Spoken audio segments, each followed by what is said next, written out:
Foxy and Family Stars. So this is a little intro into my video that I'm going to be sharing with you guys. And I am somebody.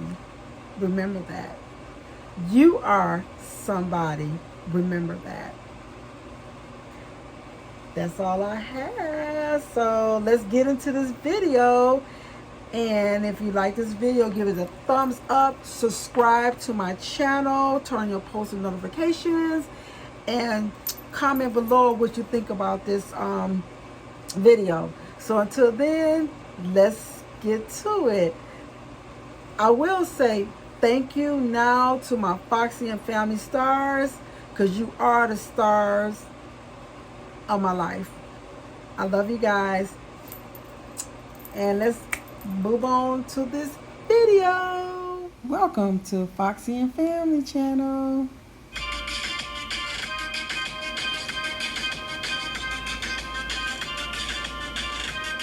Hello. So I am back again, and today is going to be a little different. So today is I'm going to be reading you guys something, and it's something that I started writing back in 2013, and I came across it and I was like, let me share this. So here we go.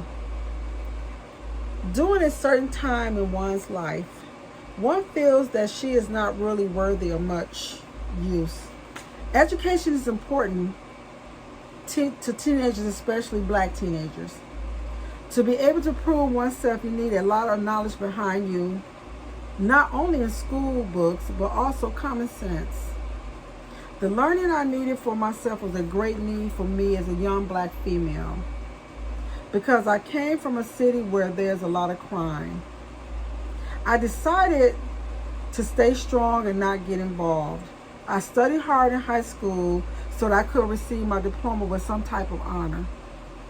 I decided that I wanted out of such a city. That's when I decided to further my education by going to a small black college. I can learn how and what kind of person and talents that I have. You can be whatever you want to be in life and show the world that you are not only black, but you are a leader and you are somebody. I know if I can show everyone that I'm somebody coming from where I was born, then so can you. With the help of others and a little push up the ladder, I am somebody. One would believe that if you are successful, you have overcome a lot. Not really. I have learned through experience that we still live in a world where racism still exists. I am not just talking about color, but about being a female, but an African American one. So where do I belong?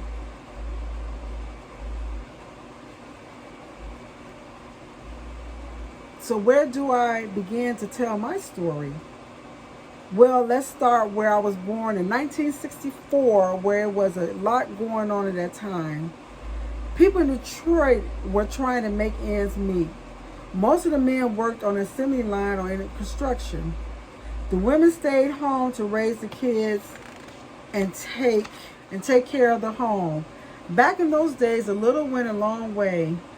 Being a little girl of 5, all I did was play all day, not knowing that one day I would have to grow up.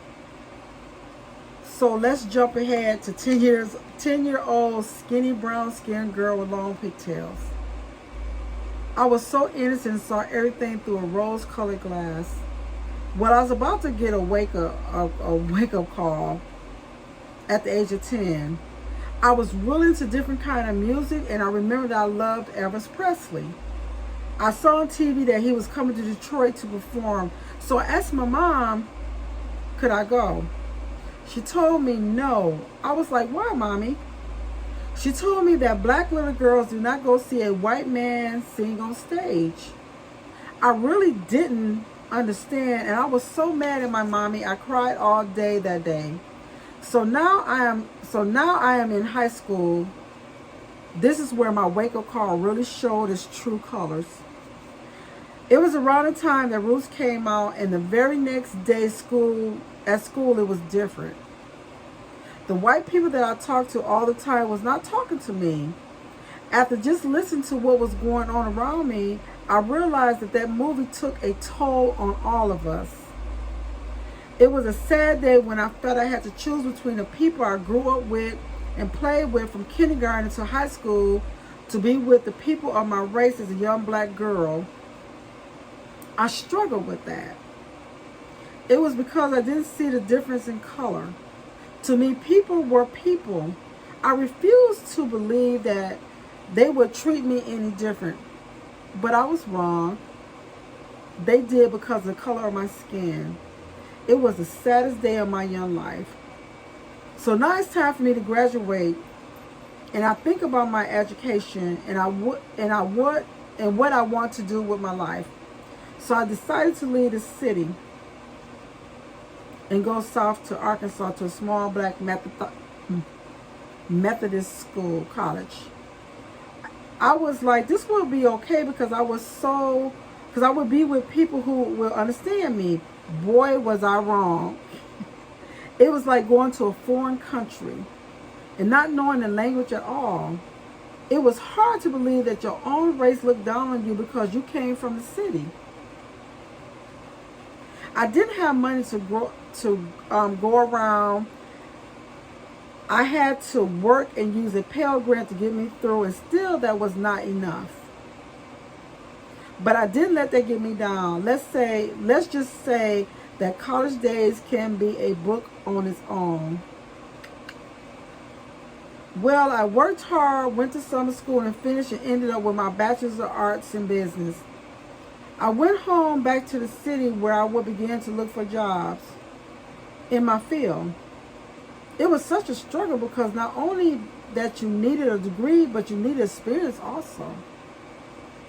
Wow, no one prepared me for that. So I just worked different jobs to get the experience I needed. I was a secretary, a nail shop manager, until I found my passion. Until I found my passion was fashion. So now I'm well into my career where you would think that I get the respect as a business person. Wrong again.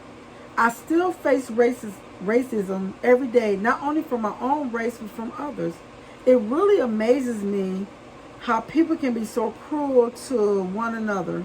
I still do not see color, just people.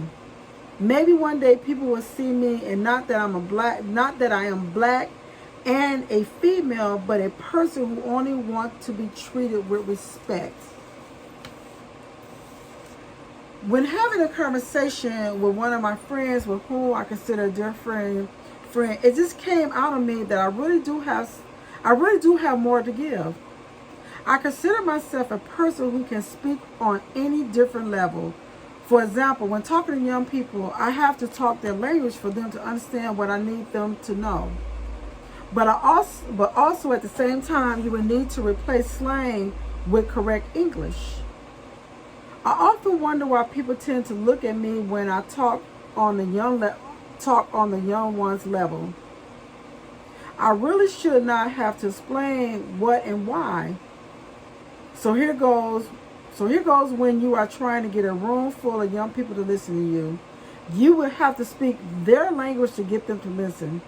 Once you have their attention, then you start to incorporate the correct way of saying things. You have to be clever in showing them the difference between what and how it should be said and how it looks and sounds to others. When I begin to speak to a room full of professional people and hold their attention, they should only see a professional person, not a black American female, black African American female from the hood. I am more than that. I am somebody. I am a person with ideas, creativity, and a vision. I am a leader, but also know when to not lead but follow. Sometimes being a person who knows how to take directions and be part of a team and not always the leader does not make you weak. It doesn't. But make you strong.